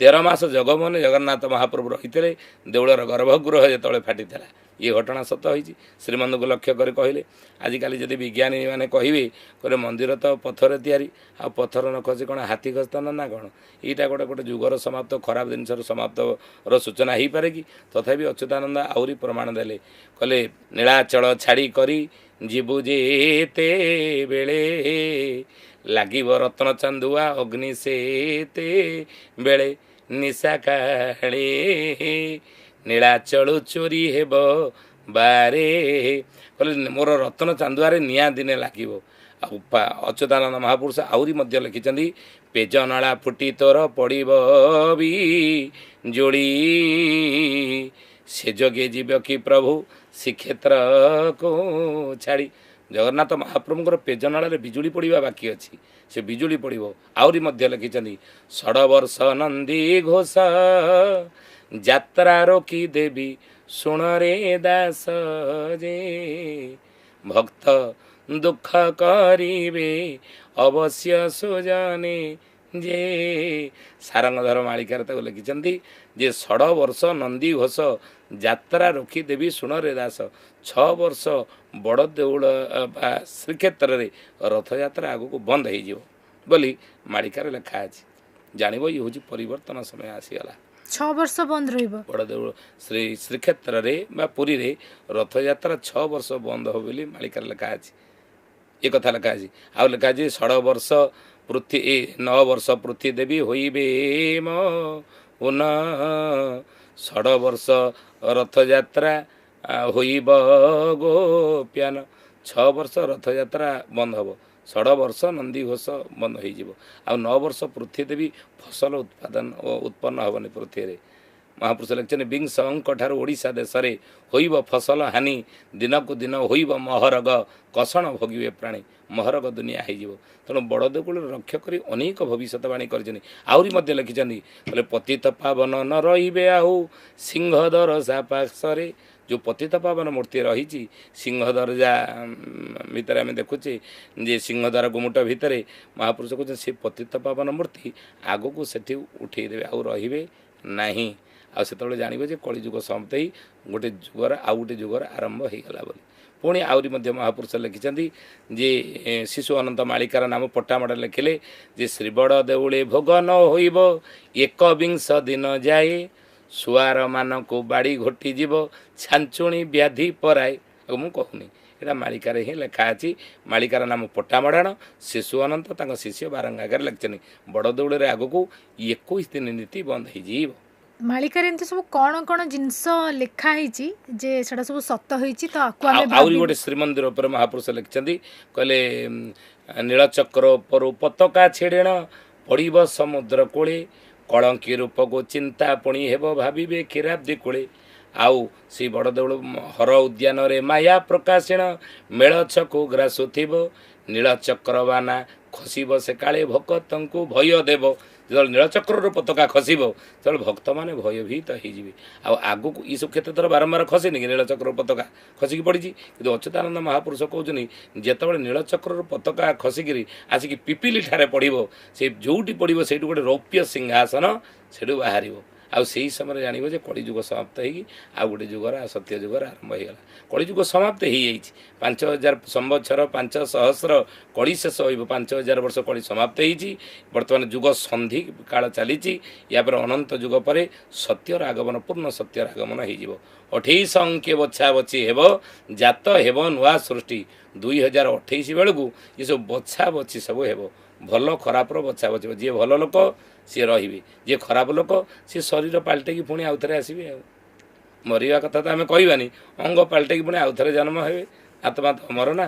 ତେଣୁ ସେଇଥିପାଇଁ ମହାପୁରୁଷ ଗୋଟେ ଖରାପ ସମୟଟା ଯିବାର ସମୟ ଆସିଯାଇଛି। ମାଳିକାରେ ଏମିତି କ'ଣ ସବୁ ଜିନିଷ ଲେଖା ହେଇଛି ଯେ ଯାହା ସତ ହେଇଛି ଆଉ ଯାହା ଆଗକୁ ଲେଖା ହେଇଛି ତାହା ସତ ହେବ ବୋଲି ଲୋକମାନେ ବିଶ୍ୱାସ କରିବେ? ଶୁଣ, ଆମେ କରୋନା ମହାମାରୀକି ଯିବା। କରୋନା ମହାମାରୀ ଯଦି ମହାପୁରୁଷ ଲେଖିଛନ୍ତି ବଳଦ ସମାନ ମଣିଷ ହୋଇବ, ମୁହେଁ ବାନ୍ଧୁଥିବ ତୁଣ୍ଡି, ଶ୍ୱାନ ଶୃଗାଳଙ୍କୁ ମାରି ଖାଉଥିବ, ଚାତକ ପକ୍ଷୀକୁ ଭଣ୍ଡି। ଦିନେ କଳିଯୁଗର ମଣିଷ ବଳଦ ଭଳିଆ ମୁହଁରେ ତୁଣ୍ଡି ବାନ୍ଧି ବୁଲିବାକୁ ବାଧ୍ୟ ହେବ। ଆମେ ମାସ୍କ ପିନ୍ଧିକି ବୁଲିଲେ ଏବଂ ସେ କହିଛନ୍ତି କାହିଁକି ନା ଅଚିହ୍ନା ବ୍ୟାଧି ଯେ ଜଗତେ ଘୋଟିବ, ବୈଦ ବଣା ହୋଇବେ। ଏମିତି ଗୋଟେ ଅଚିହ୍ନା ବ୍ୟାଧି ସାରା ଜଗତବାସୀକି ବ୍ୟାପିଯିବ। ବୈଦ କହିଲେ ଡାକ୍ତରମାନେ ବଣା ହେଇଯିବେ ଓ ରୋଗ ନଚିହ୍ନ ବଣା ହେଉଥିବେ, ଅନେକ ପ୍ରାଣୀ ମରିବେ। ମାଳିକାର ନାମ ହେଉଛି ଚକଡ଼ା ମଡ଼ାଣ। ମହାପୁରୁଷ ଅଚ୍ୟୁତାନନ୍ଦ ତାକୁ ଲେଖିଛନ୍ତି। ଶିଷ୍ୟ ରାମଚନ୍ଦ୍ରଙ୍କ ଆଗରେ କହିଲେ ଅଚିହ୍ନା ବ୍ୟାଧି ଏମିତି ଆସିବ, ଡାକ୍ତରମାନେ ରୋଗ ଚିହ୍ନି ପାରିବେନି।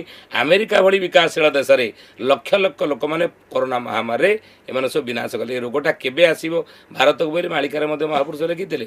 22 ଯେବେ ବର୍ଷ ବୋଲାଇବ ବହୁ ବିତିପାତ ହେବ, ଅଚିହ୍ନା ବ୍ୟାଧିରେ ପ୍ରାଣୀଏ ମରିବେ, ହାହାକାର ପଡ଼ିଯିବ। 22 ଦୁଇଟା ବିଂଶ ବିଂଶ କଲେ 20, ଦୁଇଟା 20 ହେଲେ କେତେ 2020। ତେଣୁ କରୋନା କୋଭିଡ୍-19 ଚାଇନାରୁ 19 ଆସିଲା, କିନ୍ତୁ ଭାରତକୁ ଆସିଲା ବେଳେ 2020 ହେଇଯାଇଥିଲା। ତେଣୁ ଏଇ ଭାରତରେ ଯେତେବେଳେ ଏ ରୋଗଟା ବ୍ୟାପିବ ଭାବୁଛନ୍ତି 2020 ମସିହା ହେଇଯିବ। 22 ଯେବେ ବର୍ଷ ବୋଲାଇବ ବହୁ ବିତିପାତ ହେବ। ଏହା ବ୍ୟତୀତ ଆଉ କ'ଣ ଏମିତି ମାନେ ଲେଖା ଥିଲା ଯୋଉଟା ସତ ଆହୁରି ହେଇଛି? ଦେଖନ୍ତୁ ଶ୍ରୀମନ୍ଦିର ଉପରେ ଲେଖିଥିଲେ ଆମେ ଆଲୋଚନା କଲେ ବୁଦ୍ଧର ପକି ବସିବା, ପଥର ଖସିବା, ତାପରେ ପତାକା ଛିଡ଼ିକି ଖସିବା, ଏସବୁ ମାଳିକାରେ ଲେଖା ହେଇଥିଲା। ଆହୁରି ମଧ୍ୟ ମହାପୁରୁଷ ଲେଖିଛନ୍ତି, ଆମେ ଗତ ଆଲୋଚନା କରୁଥିଲେ ସେତେବେଳେ ସେ ଲେଖିଛନ୍ତି ଯେ ଖଡ଼ିକାର ଖଡ଼ି ବଣା ହୋଇଯିବ ତିଥି ଲଗ୍ନ ନ ମିଳିବ ମିଳେଛ ନିବାରଣେ ପ୍ରଭୁ ଦାସରଥୀ ସେକାଳେ ଉଦୟ ଧ୍ରୁବ। ଆପଣ ଦେଖନ୍ତୁ ତାହା ମଧ୍ୟ ହେଇଗଲା।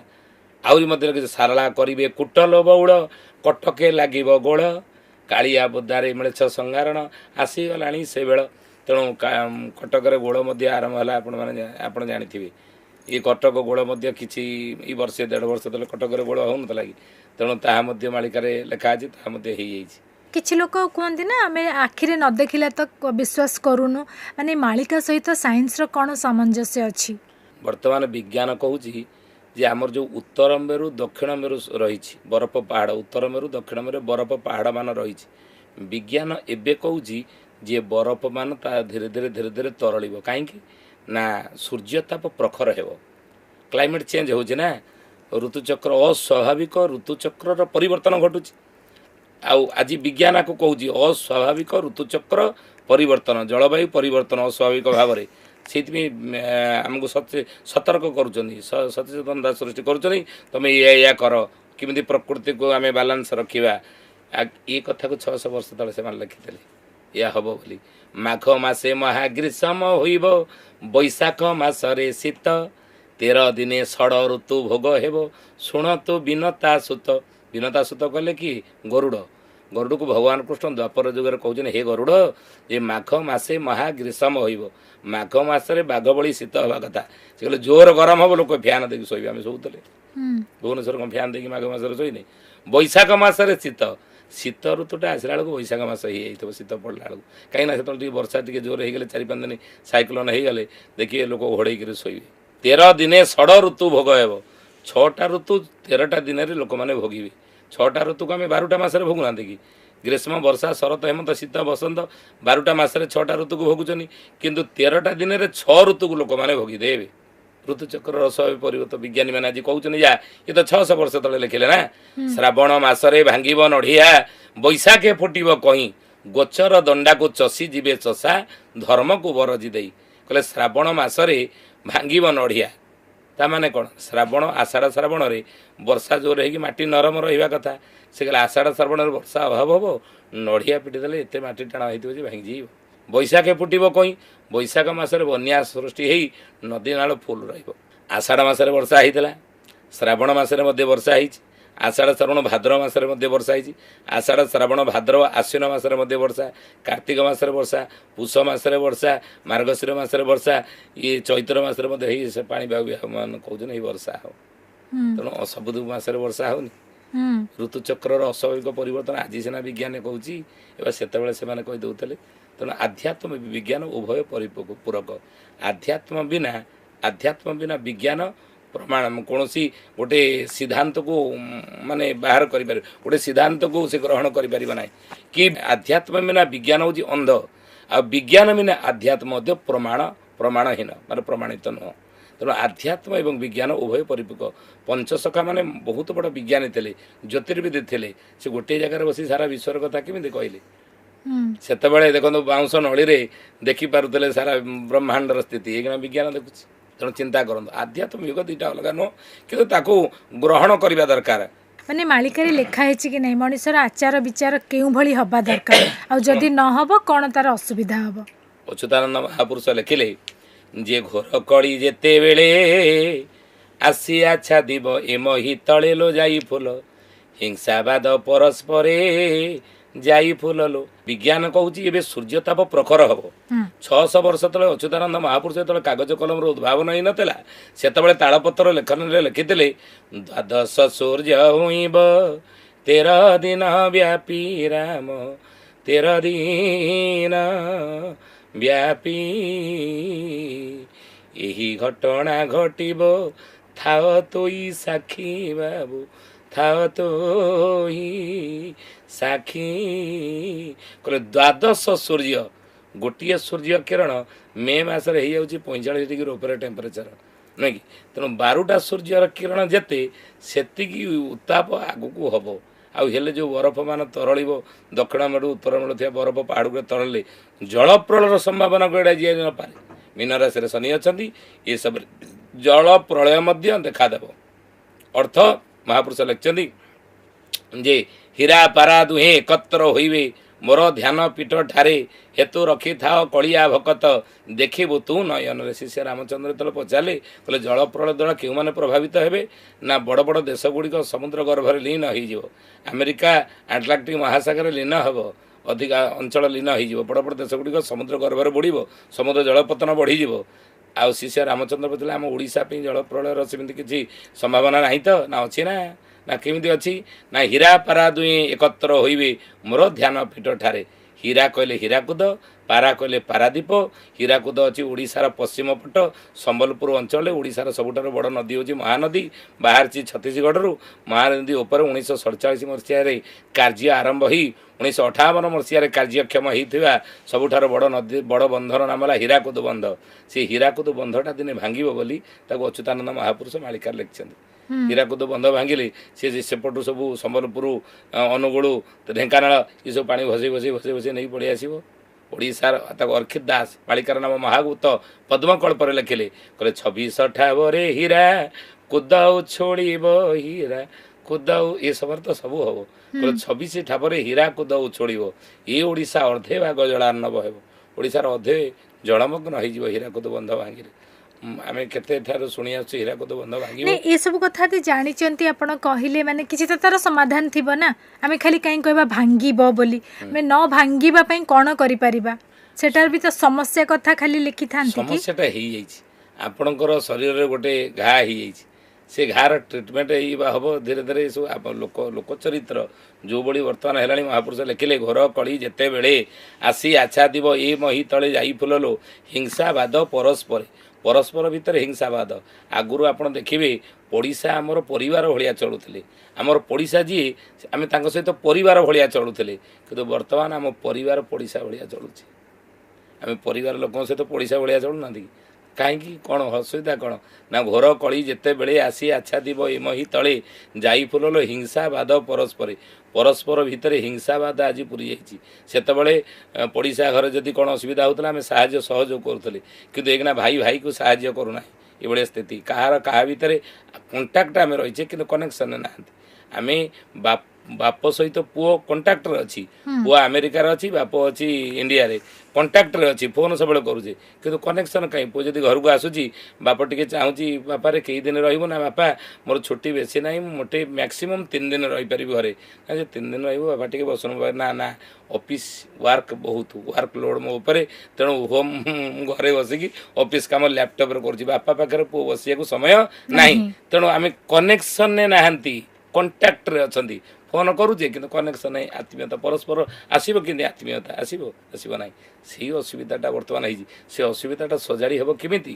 କେହି କ'ଣ ଗୀତା, ଭାଗବତ, ରାମାୟଣ, ମହାଭାରତ ଯେତେ କହିଲେ ମଣିଷ ବୁଝିବନି। ଏ ସମୟରେ ଅଚ୍ୟୁତାନନ୍ଦ ମହାପୁରୁଷ ଲେଖିଛନ୍ତି, କୃଷ୍ଣ ସଙ୍ଗେ ପ୍ରୀତି ନଥିବ କାହାରି ନାମ ଗାଇବେ ଅନେକ, ମୋର କୋଠ ଧନ ମୁକୁଳା ହୋଇବ, ଅନ୍ଧ ପାଖେ ଦୀପ ରଖ। ଅନ୍ଧ ପାଖରେ ଦୀପ ରଖିବା ଯାହା, କଳିଯୁଗର ଲୋକଙ୍କ ନିକଟରେ ଇଏ ଭଲ ବାଟ ତାଙ୍କୁ ଦେଖେଇବା ହେଉଛି ସେଇଆ। କାହିଁକି ନା ସେମାନେ ବିପରୀତ ବୁଝିବେ। ଆଉ ବିପରୀତ ଯେ ପର୍ଯ୍ୟନ୍ତ ନାକରେ ପାଣି ପଶିନି ସେ ପର୍ଯ୍ୟନ୍ତ ସଚେତନତା ସୃଷ୍ଟି ହେବ ନାହିଁ।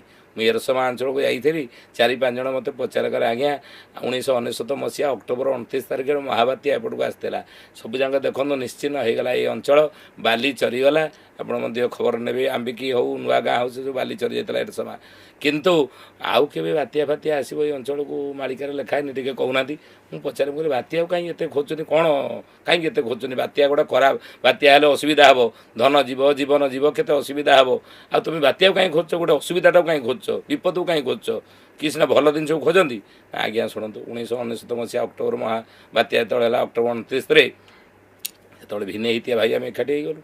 20-40 ବର୍ଷ ଧରି ଯେଉଁ ଭାଇ ଭିତରେ ଆମର ପଡ଼ୁନଥିଲା, ଆମେ ତାଙ୍କ ଦ୍ୱାରା ମୋର ନିଆଁ ନିମନ୍ତରେ ଯାଉନା, ସେ ଭାଇ ଆମ ଘର ଦ୍ୱାରା ମୋ ମାଡ଼ନ୍ତିନି ନିଆଁ ନିମନ୍ତରେ। କିନ୍ତୁ ମହାବାତ୍ୟା 1999 ମସିହା ବାତ୍ୟାଟା ଆମେ ଭିନ୍ନ ହେଇଥିବା ଭାଇକି ଏକାଠି କରିଦେଲା। କହିଲେ କେମିତି? ନା ଗୋଟିଏ ହାଣ୍ଡିରେ ଚାଉଳ ଫୁଟିଲା, ଗୋଟିଏ ସବୁ ଯାକ ବାଲି ଚରିଗଲା, ଗୋଟିଏ ହାଣ୍ଡିରେ ଆମେ ଗାଁଟା ଯାକ ସେଇଠି ଖାଇଲୁ। ଆମ ଭାଇ ମଧ୍ୟ ସେଇଠି ଖାଇଲା, ସବୁ ରାମଙ୍କ ଭଳିଆ ହେଇଗଲୁ। ମୋର ଭଲ ହେଲା, महाबात्याटा तुमको रावणरू राम करदेला संपर्कटा तुम पुणी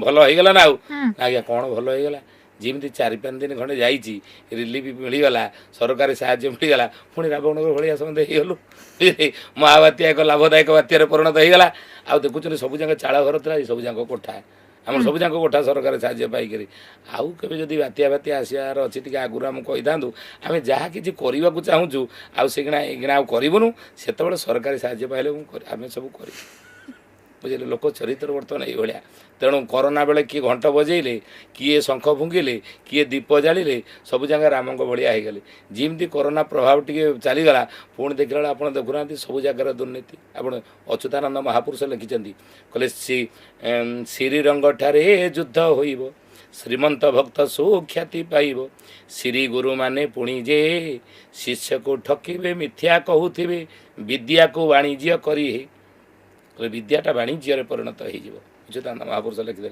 आज है विद्याटा दान थिला गुरुकूल शिष्य मैंने रोते पूरा पूरा आम आज को 50 वर्ष तौक जब चली जावा से कौन शिक्षक सी तार केवल भावु नाला जे मुझे चाकरी कर 2 पैसा रोजगार करी 2 पैसा दरमा पाइबी मोर 8 घंटा ये बसीगले घर को पढ़ेबी ये कथा भावु नाला से विद्या को दान केमी पिला मनीष हम पिला भल हम कि भल शिक्षा पाइब संस्कार लाभ भल संस्कार पाइब आज से अच्छे ना आज विद्या व्यवसाय परिणत हो जाए से आप भल चिंता केमी कर केते आप बुझेबी हम गीता भागवत से अंध पाखे दीप रख गोटा अंध पाखे दीप रखा जहाँ कलिजुगर लोक आप भल शिक्षा देवा से कई ग्रहण सहजे करेंगे ना जेपर्यंत नाकरे पानी पशेनि तेणु नाकरे जो पानी पशिब अच्युतानंद लिखिं सर्वे होइबे एक मुख डाकिबे नारायण रख मालिकारे कहुई सबुठ रहस्यमय घटना कौन घटी अच्युतानंद लिखिले कहले फिरिंगी भाषा को जतन लेखी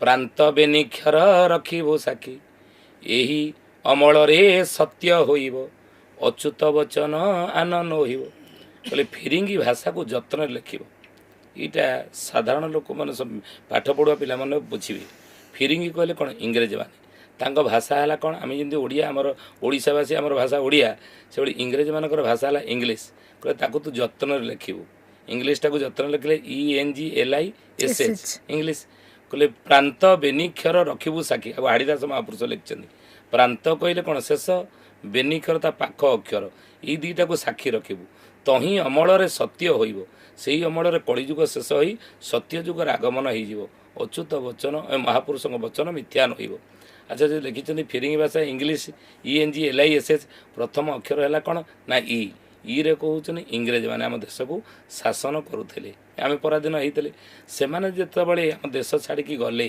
तापर आम देश को शासन कला कि अच्युतानंद लिखिले के राजा होई कई रहिबे नाही बीरजा शासन होइब मई 1356 दल भारते ठिके ठिके राम कहली तोते कहले कलिजुगर शेष बेलू राजा हो कहीं रही ना आज देखो राजा हो कहीं ना जड़े राजा अच्छा श्री श्री गजपति गौड़ेश्वर नवकोटी कर्णाटक कलबरेश्वर दिव्य सिंह देव सी अच्छे राजा राजा अच्छा कि शासन तक कौन अच्छी ना शासन ना तेणु महापुरुष कहले राजा हो कहीं रही ना राजा हो कहीं ना बीरजा शासन होइब मई 2टा पांजी आमर चलुँ एक जगन्नाथ पांजी 2 बीरजा पांजी आम देखुचे जगन्नाथ पांजी जब बाहागर ना बीरजा पांजी देखीदा जो थी करदे आगे जगन्नाथ पांजी की आम प्राधान्य दौचे कि अच्युतानंद महापुरुष मालिकार लिखिदे आग को बीरजा पांजी की ही प्राधान्य देवे आउ से 1356 दल भारते 1356 दल भारत से एत कथा तापर प्रथम है ई राजा ही करें इंग्रेज मैंने गलापर तापर आम देश को शासन कले कि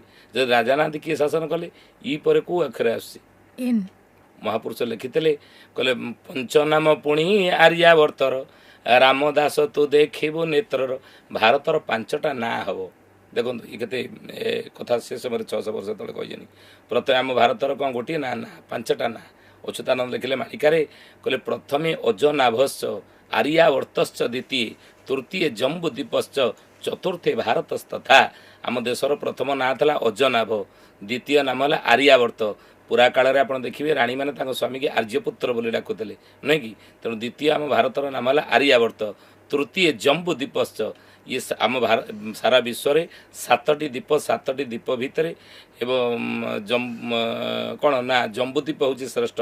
जम्बूद्वीप भितर 9टी वर्ष भितर आम भारत वर्ष श्रेष्ठ। तेणु आम देशर तृतीय नाम है जम्बूद्वीप। चतुर्थे भारत तथा आम भारतर चतुर्थ नाम आम देशर चतुर्थ नाम हूँ भारत। अच्युतानंद महापुरुष लिखिं पंच नाम पुणी आर्यावर्त जो पंचम ना हम से देख राजा शासन रही अन्य शासन आसो गणतंत्र आसला राजतंत्र गला पंचम ना कौन आम भारतर हम केतबले हेब अच्युतानंद महापुरुष लिखिं ब्रह्म भक्ति वेद बार धाड़ी अंक थी बाबू धाड़ी अंक थी यही समय सत्य जुग आद्य प्रवेश से कहले ब्रह्म कहले एक ब्रह्म द्वितीय नास्ति भक्ति कहले नवदा भक्ति नुहे कि एक न धाड़ी अंक गोटे धाड़ी लिखा 19 है ब्रह्म भक्ति वेद वेद कहले 4 वेद ऋग यजुर साम अथर्व 1 9 4 बुझे तापर ब्रह्म भक्ति वेद 12 12 कहले 7 12 सोम मंगल बुध गुरु शुक्र शनि रवि 1 9 4 7 केते 1 9 1947 1947 से आम भारतर पंचम ना ही इंडिया इंडिया होगला independent national declare in August.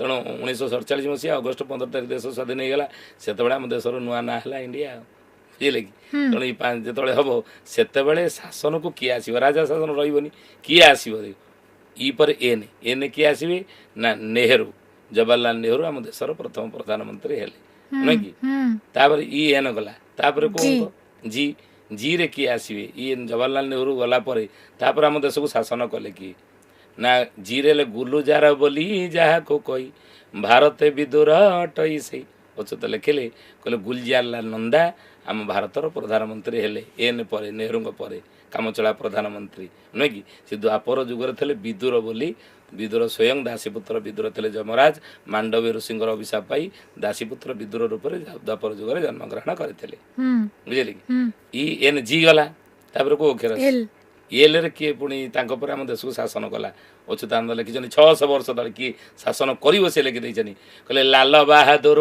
नाम होइब बुझे धर्म युधिष्ठिर नाम बहिब लाल बहादुर शास्त्री है कि गुलजारलाल नंदा एन जी पर गुलजारलाल नंदा पर लाल बहादुर शास्त्री आम देशर प्रधानमंत्री लाल सी धर्मनंदन का नाम बहिब द्वापर जुगर सी थे धर्मनंदन युधिष्ठिर लाल बहादुर शास्त्री तांको परे पुणी आम देश को शासन कर कि अच्युतानंद महापुरुष मालिका लिखि 600 वर्ष तलू एन जी एल गला आई आई रे कौन से लिखले त्रिजटा वंश हो त्रिजटा वंश पुणी होइथिबो त्रिजटा वंश होइथिबो 3टी जाति रे ज्ञान संभव त्रिजटा वंश से होइथिबो 3टी जाति रे ज्ञान संभव आई आई रे कि इंदिरा गांधी आम देशर प्रधानमंत्री हेले नारी राजा होई काल कटाइबो लोके ताहाको मानि आम पुराना कथा कहूँ जोटा कि सत होइछि मिराकिली आश्चर्यकर नारी राजा होई काल कटाइबो लोके ताहाको मानिबे सेही दिन नारी प्रबल होइबे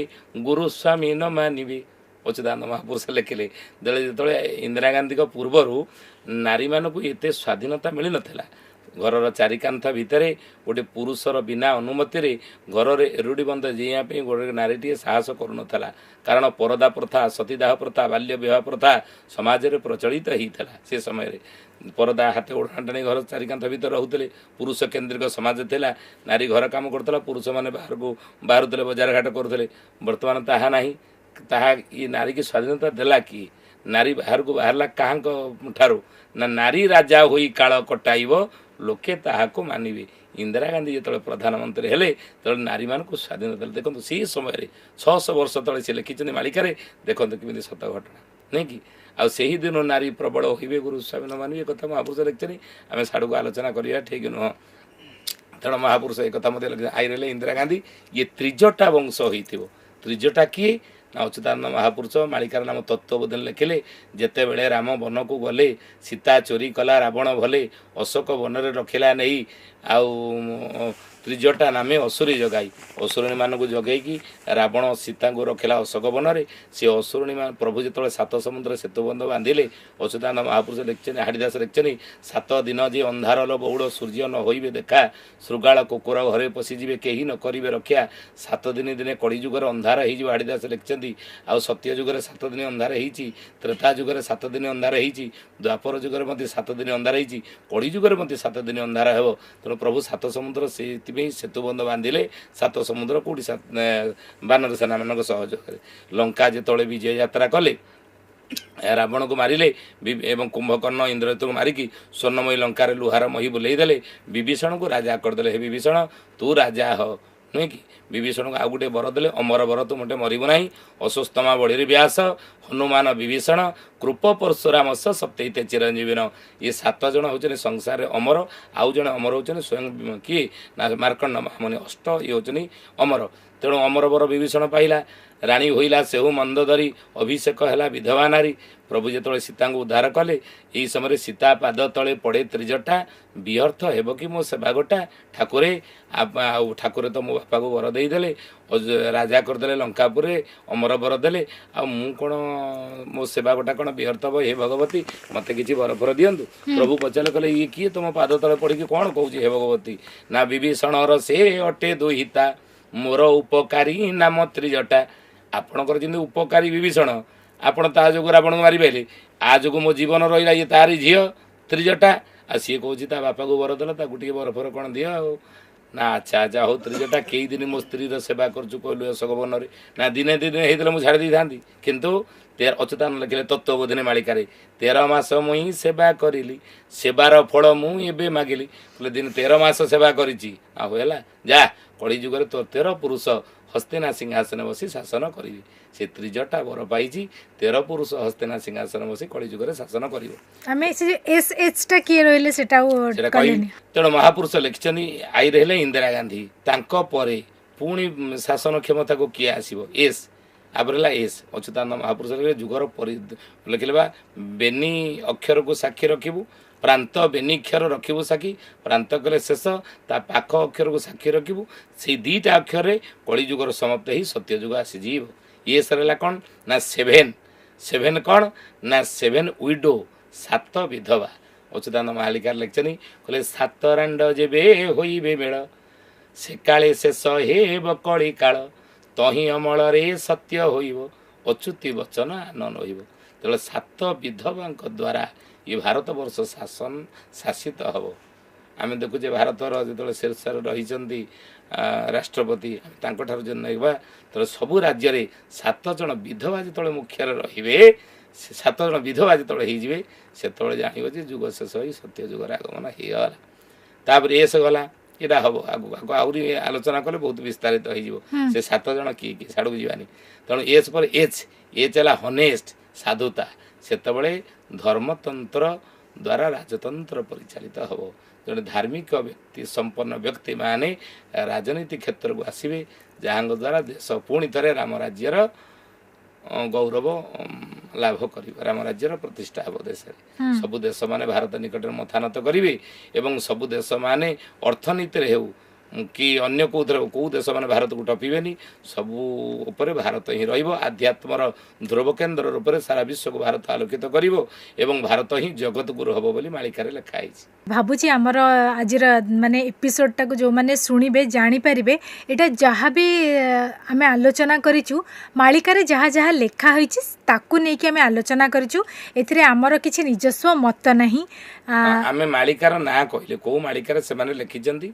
अतीत जहाँ भविष्यवाणी करते गोटे गोटे कहीकि सत होमें मानि पारती न मानि पारती जदि घटना आम ये आलोचना कर आगुरी कहीं कहलनी जो घटिया पूर्व कहीं कहलनी आगुरी भी बहुत कुहाई युद्धर कथा आम कही कि अचिना व्याधि कथा आम कही कि किए के कहते आज्ञा आगुरी कहीं कहलेनी जदि आगुरी तुम कह से कहते हे डर कहीं ये डरले कहीकि कौन कर आगुरी कहले कहे डर घटीगला कहे आगुरी कहीं कहलनी बुझे कि तेणु मालिका वचन न होइबान ये केवे मिछ हेब ना महापुरुष लिखिं ठिकणा अच्युत कले ठ तेने बामे पांच रखिले जे ठकी जीव मीन शनि भले ये मीन शनि जोग पड़ी यही समय 25 ରୁ 27 मसीहा प्राकृतिक विपर्य जोर देखादेव युद्धर घनघटा प्रबल देखादेव कि अखिल विश्व गायत्री परिवार गुरु मोर गुरुदेव वेदमूर्ति तपनिष्ठ पंडित श्रीराम शर्मा आचार्य कहते ये सबू पर पुणी थर गोटे नुआ जुगर परिवर्तन हो सावधान युग बदल रहा है युद्धर से भाई तृतीय विश्वयुद्धर रूप नहीं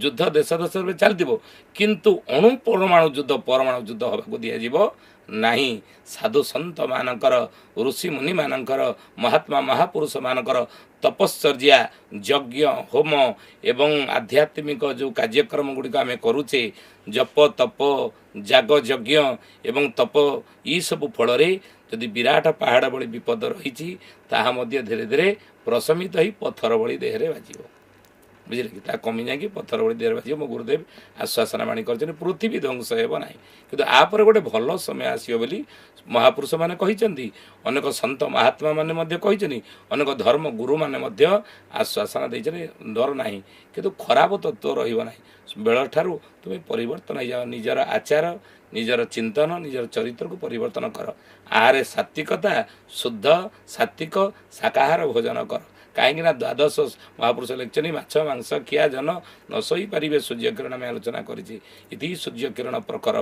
प्रखर हो खराग बहुल तरु तृण जीव सुखी कली शेषे बाबू यहाँ ही हो मालिका जहाँ अच्छे लगे प्रबल सूर्यकिरण प्रखर बहुत आगो आप देखिए सही पारे मनीष ये तो कम करना कि लेखा जंत्र मान उलटी पड़ो पढ़ा ज्ञानी हे बढ़ा कंप्यूटर कम करनी इंटरनेट फेल हो साइबर अटाक हो अन्य ग्रहर लोक मैंने आसवे बुध ग्रह लोक मैंने पृथ्वी में पहुँचे बुध ग्रहर लोके आसी पहुँचे अर्थात एलियन आसवा कथा महापुरुष भविष्यवाणी कर एलियन मैंने आसवे सतरे आसीबे केबे आसीबे आरी भीतर आपण देखिबे माने मीन शनि जोग माने 2026 मसीहा 27 जाके जो अछि 26 ରୁ 27 भितर आसीबे 25 ରୁ 27 भितर मीन शनि जोग आ भीतर एलियन माने मते आसीबे मु भावुची दर्शक को आमर आज एपिसोडटा बहुत भल लगी थैंक यू आपण आसिले मालिका विषय आम सहित आलोचना करें दर्शक बंधु ये मुझे आउ थे कही रखुची यहाँ आमर निजस्व मत नुहे मालिकार जहाँ लेखा होई विषय आम आलोचना करूँ आपण को मालिका विषय